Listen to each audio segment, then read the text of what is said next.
Dear student, आपने देखा time and distance relative velocity, और हमने कहा था रिलेटिव वेलोसिटी का application use time and distance में कहाँ पर होते हैं। तो ज्यादा से ज्यादा एग्जामिनेशन से रेलवे या बैंकिंग में सभी एग्जाम में पूछे जाते हैं ये। तो ट्रेन ट्रेन बेस्ड क्वेश्चंस में इसका ज्यादा यूज होता है रिलेटिव, या बोर्ड्स एंड स्ट्रीम में भी ज्यादा यूज होते हैं। ठीक है, तो चलिए हम जरा ट्रेन से रिलेटेड क्वेश्चंस में ये कहाँ यूज होते हैं इसकी बेसिक कंसेप्ट आपके साथ हम चर्चा करना चाहते हैं। ओके, ध्यान दो। ट्रेन से रिलेटेड, ट्रेन ट्रेन है, ठीक है।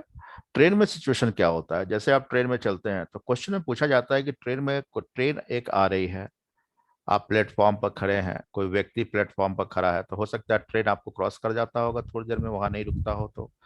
या नहीं तो मैन की जगह कह देता है, किसी फिक्स पॉइंट को कह देता है, फिक्स पॉइंट को क्रॉस करता है। फिक्स पॉइंट के जगह पर, फिक्स पॉइंट के जगह पर क्या यूज हो सकता है, तो कोई पोल को, कोई ट्री को ऐसा कह देता है। ठीक है, ये सारी बातें का इस्तेमाल किया जाता है। तो ये मैन, फिक्स पॉइंट, ये सब जो है ये क्या है आपका, ये इसमें क्या है, इसमें कोई लेंथ नहीं होता है। इसके डिस्टेंस को हम क्या मानते हैं, नगण्य मानते हैं, फिक्स पॉइंट को। ठीक है, तो इसको क्रॉस करना मतलब ट्रेन अपने डिस्टेंस को, ट्रेन का लेंथ हम मान लेते हैं एस। ट्रेन अपने जितना लंबा ट्रेन होगा उतना टाइम ज्यादा लगेगा। इंजन हो तो तुरंत क्रॉस कर जाएगा, मालगाड़ी हो तो ज्यादा टाइम लगता है। कभी आप देखते हो खड़े रहते होंगे यहाँ पर क्रॉसिंग पर, रेलवे क्रॉसिंग पर आप खड़े होते होंगे, तो इंजन आया तो फटाक से चला गया। सवारी गाड़ी आया तो थोड़ा समय लगा, और मालगाड़ी आया तो बहुत देर तक आपको खड़ा रहना पड़ता है, राइट ना। तो सेम कंसेप्ट है। तो यहाँ पर तो वेलोसिटी तो ट्रेन ही का है। आप तो वहां पर फिक्स रूप पे खड़े हुए हैं, चाहे फाटक फिक्स रूप से वहां पर खड़ी हुई है, बंद है तब तक। तो ये ट्रेन अपनी लंबाई को कवर करने में, ट्रेन यहाँ से शुरू हुआ, पॉइंट यहाँ आया, तब स्टार्ट पॉइंट हुआ। अब यहाँ लास्ट ये ट्रेन का पोजीशन हो गया, तो ट्रेन ये क्या किया, फिक्स पॉइंट को क्रॉस कर गया। तो ट्रेन जितनी लंबी होंगी उतना टाइम लगेगा। तो एस इज इक्वल टू जो हमने देखा था यूटी, उसमें ये ट्रेन का लेंथ हो गया, एस इज इक्वल टू क्या हो गया, लेंथ ऑफ द ट्रेन हो गया। और यू स्पीड, स्पीड किसका हो गया, ट्रेन का हो गया। टाइम दोनों के लिए कॉमन है, तो s is equal to u t. अब इसमें तीन नोन रहेंगे। अगर वेलोसिटी दिया हुआ है और ट्रेन का लंबाई दिया हुआ, तो टाइम निकल जाएंगे। कोई तीन में से दो नोन रहेंगे तो आसानी से हम निकाल लेंगे। अब देखो ना, नेक्स्ट की बात अगर करते हैं तो दूसरा सिचुएशन क्या होता है, एक ट्रेन होते हैं, ट्रेन एंड प्लेटफॉर्म होता है, ट्रेन एंड प्लेटफॉर्म। ठीक है, ट्रेन एंड प्लेटफॉर्म, प्लेटफॉर्म की जगह पर क्या हो सकते हैं, टनल भी हो सकते हैं, सुरंग। ठीक है, सुरंग में भी आप जाते हो, इन करते होंगे ट्रेन से। एक ट्रेन है, तो ये किसी प्लेटफॉर्म को क्रॉस करता है, तो ये प्लेटफॉर्म का जहाँ स्टार्टिंग पॉइंट टच करेगा वहीं से टाइम स्टार्ट हो जाएगा।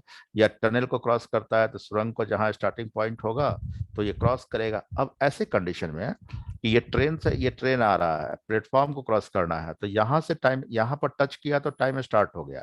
और यहाँ ट्रेन है तो क्रॉस नहीं किया प्लेटफॉर्म को, फाइनली ये ट्रेन का लास्ट पॉइंट यहाँ मिल गया, तब जाके वो क्या किया, प्लेटफॉर्म को क्रॉस कर गया। तो प्लेटफॉर्म का लेंथ को पी मान लेते हैं, और ट्रेन के लेंथ को क्या मान लेते हैं, एस मान लेते हैं। तो यहाँ पर ट्रेन अपनी लेंथ प्लस प्लेटफॉर्म दोनों के लेंथ को क्रॉस करने में टाइम लगा रहा है। तो स्ट्रक्चर वही रहेंगे, S is equal to you T ही रहेंगे। लेकिन एस के जगह पर यहाँ पर क्या आएगा, ट्रेन का लेंथ प्लस प्लेटफॉर्म का लेंथ दोनों को क्रॉस करना पड़ रहा है उस ट्रेन को। और वेलोसिटी तो सिर्फ ट्रेन का वेलोसिटी है, तो s plus p is equal to क्या हो जाएंगे, यू इंटू क्या हो जाएगा, टी। टाइम तो दोनों के लिए कॉमन है, यहाँ पर फोर अननोन है, एनी थ्री नोन रहेंगे, तो वहां पर हम आसानी से फोर्थ को फाइंड आउट कर सकते हैं। बात तो समझ में साधारण आ रहे होंगे। अब देखो ना, अब ट्रेन है अगर ट्रेन है, मान लो कि ट्रेन है, और ये प्लेटफॉर्म की भी लंबाई दे दी गई, ट्रेन की लंबाई मान लो कि एस किलोमीटर दिया हुआ है, वेलोसिटी इसका यू दिया हुआ है, और प्लेटफॉर्म का भी लंबाई दे दिया गया है, 100 मीटर, 200 मीटर, कोई भी दे दिया गया है। अब लेकिन कहता है प्लेटफॉर्म पर खड़े इस व्यक्ति को क्रॉस करता है, प्लेटफॉर्म पर खड़े इस व्यक्ति को क्रॉस करता है, तो ट्रेन का टाइम यहाँ यहाँ टाइम नहीं स्टार्ट होगा। टाइम कहाँ स्टार्ट होगा, ट्रेन जब यहाँ आएगा, इस पे एक व्यक्ति को टच करेगा तब टाइम स्टार्ट होगा। और फाइनल यहाँ से कोई मतलब नहीं है, और इसी को क्रॉस कर जाए, यहाँ पर लास्ट पॉइंट आ जाएगा, तो ट्रेन एक दूसरे को क्रॉस कर गया, जैसा फर्स्ट कंसेप्ट हमने समझाया था।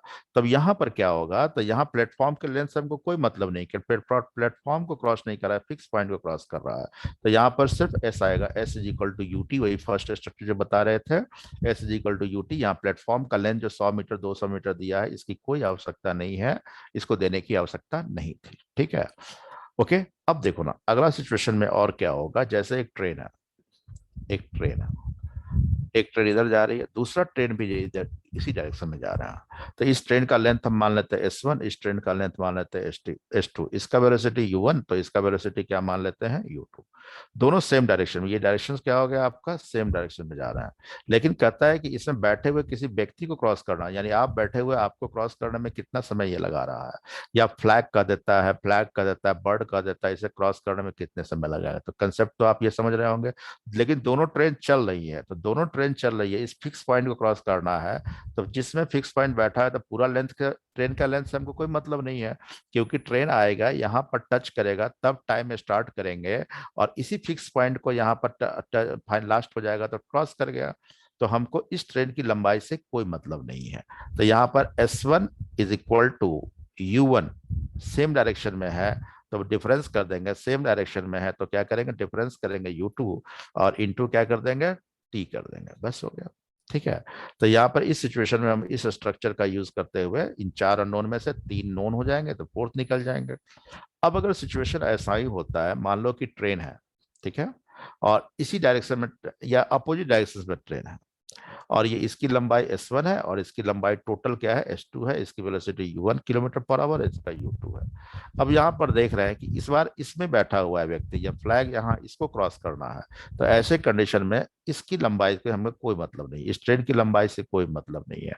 तो ये S2 यहाँ आएगा तो यहाँ टच करेगा तब जाके स्टार्ट होगा, और लास्ट यहाँ हो जाएगा तो यहाँ लास्ट हो जाएगा, तो ये समाप्त हो जाएगा। S2 is equal to U1। अब यहाँ प्लस या माइनस क्या करेंगे बताओ, अपोजिट डायरेक्शन है तो दोनों का वेलोसिटी क्या करेंगे, प्लस कर प्लस। देंगे, यस प्लस, प्लस करेंगे। और इनटू क्या कर देंगे T। तो स्ट्रक्चर हो गया, अपोजिट डायरेक्शन था। अब फिक्स मैन कहाँ बैठा हुआ है, तो S1 में बैठा हुआ है, तो S को नहीं लेंगे क्योंकि मैन को क्रॉस करना है, राइट ना। अब आगे देखते हैं सिचुएशन क्या हो जा रहा है। एक ट्रेन है, दूसरी भी ट्रेन है, सेम डायरेक्शन में है, इसका टोटल लेंथ S1 है, इसका वेलोसिटी U1 है, इसका टोटल लेंथ S2 है, इसका टोटल लेंथ U2 है। अब दोनों एक दूसरे को क्रॉस करने में कितना टाइम लगेगा, तो यहाँ पर ये टाइम, यहाँ टच करेगा तब टाइम स्टार्ट करेंगे, यहाँ ट्रेन है तो क्रॉस नहीं किया, यहाँ लास्ट इसका हो जाएगा तो ट्रेन क्रॉस कर गया एक दूसरे को। तो यहाँ पर दोनों की लंबाई एक दूसरे को क्रॉस कर रहा है, तो यहाँ पर S की जगह क्या होगा, S1 plus S2, total distance mention हो रहा है यहाँ पर, और वेलोसिटी सेम डायरेक्शन में है, तो U1 डिफरेंस U2, और इनटू क्या हो जाएंगे T। बात तो समझ गए, S is equal to UT, यहाँ पर दो वेलोसिटी दो डिस्टेंस है तो इस्तेमाल किया गया। अब यहाँ यही अपोजिट डायरेक्शन में होती, अपोजिट डायरेक्शन में दो ट्रेन होते, अपोजिट डायरेक्शन, एक ट्रेन इधर है और दूसरा ट्रेन क्या है, इस डायरेक्शन से आ रहा है। ठीक है, तो इसका लेंथ S1 है, वेलोसिटी U1 है, इसका टोटल लेंथ S2 है, वेलोसिटी U2 है, एक दूसरे को क्रॉस कर रहा है। तो ये दोनों जब टच करेंगे, ये दोनों टच कर जाएगा, उसके बाद फाइनल दोनों का लास्ट पॉइंट जब टच करेगा तब एक दूसरे को क्रॉस करेंगे ये। तो ऐसे कंडीशन में भी S1 plus S2 total length जुड़ गया, और वेलोसिटी अपोजिट होने के कारण क्या होगा, U1 प्लस क्या हो जाएंगे U2, और इनटू क्या हो जाएंगे आपके T हो जाएंगे। बात समझ गए, ठीक है ना।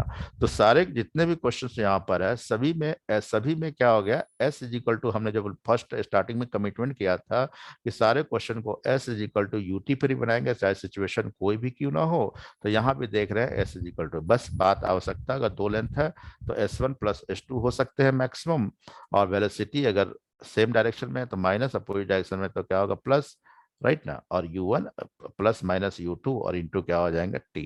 सिचुएशन के अकॉर्डिंगली, जैसा क्वेश्चन में सिचुएशन है वैसे इस फॉर्मेट का यूज करते हुए हम लोग काम करेंगे। बात तो समझ में आ गया होंगे। इस फॉर्मेट पर आधारित आगे बहुत सारे क्वेश्चंस आपको मिलेंगे, जैसे a train cross, person standing on platform in 27 seconds, और अपोजिट डायरेक्शन में इतना सेकंड में ट्रेन को क्रॉस करता है, दोनों का वेलोसिटी दिया हुआ है, तो पूछता है कि ट्रेन का लेंथ क्या क्या है। ठीक है, इस प्रकार अनेक क्वेश्चन है आपके साथ हम शेयर करेंगे। ठीक है, PDF शेयर करेंगे, किया ही हुआ ऑलरेडी, और होमवर्क बना के लाएंगे, कुछ हम जो रूटीन में सेट कर देंगे उतना बना के लाइएगा, राइट ना। और यूनिट पर ध्यान दीजिएगा, यूनिट ऑलवेज दोनों साइड, ऑल यूनिट क्या होने चाहिए, सेम होने चाहिए। यूनिट किलोमीटर पर आवर तो किलोमीटर पर आवर, मीटर पर सेकंड, मीटर पर सेकंड, यूनिट डिफरेंट हमेशा क्वेश्चन में रहते हैं, तो यूनिट यूनिट को क्या करना है, सेम कर लेना है। क्या कहते हो, फिर से कोई समझाना हो, इस चीज को फिर से समझाना हो तो पूछ सकते हैं, या इसको देख लीजिएगा, उसके बाद डाउट होगा, एप्लीकेशन इस पे अप्लाइड क्वेश्चन बहुत सारे हैं। ठीक है, यहीं तक रखते हैं हम लोग, कुछ कहना है किन्हीं को स्टूडेंट्स, क्या अक्षय, सर लाइब्रेरी अगर खुला है तो लाइब्रेरी में आके पढ़ सकते हैं सर। हाँ पढ़ रहा है ना, प्रखर बैठा हुआ है ना। क्या प्रखर बैठे हो? प्रखर बैठा हुआ है, प्रखर अभी पढ़ रहा है। मैं कैमरा में सीसीटीवी में देख पा रहा हूँ, बैठा हुआ आराम से पढ़ रहा हूँ। ठीक है, ओके सर। बिल्कुल आ सकते हैं। आप ही लोग का इंस्टीट्यूट है, आप ही लोग के लिए बनाया गया है। ठीक है। और ये विद्या का मंदिर है। यहाँ अच्छे से पढ़े हैं तो हजारों हजारों विद्यार्थी नौकरी पा रहे हैं, अपनी जिंदगी चला रहे हैं, परिवार चला रहे हैं, शान शौकत से चला रहे हैं, अच्छा सैलरी पा रहे हैं। ठीक है। ये सिलसिला आगे मेंटेन रहे, इसलिए हम लोग आप लोगों की व्यवस्था दी है, परमानेंट व्यवस्था है ये। ठीक है ना? ओके, तो आज इतना ही रखूं? रिया, संतोषी, लेट नहीं ना हुआ? यस सर, वो सही टाइम पे है। हो गया, अब अभी एंड कर देते हैं। फिर हम लोग फिर देखते हैं नेक्स्ट जैसा शेड्यूल होगा वैसा करेंगे, फिर मंडे से हम लोग मिल ही रहे हैं क्या? ठीक है। Yes. Okay, stay home and stay safe dear student.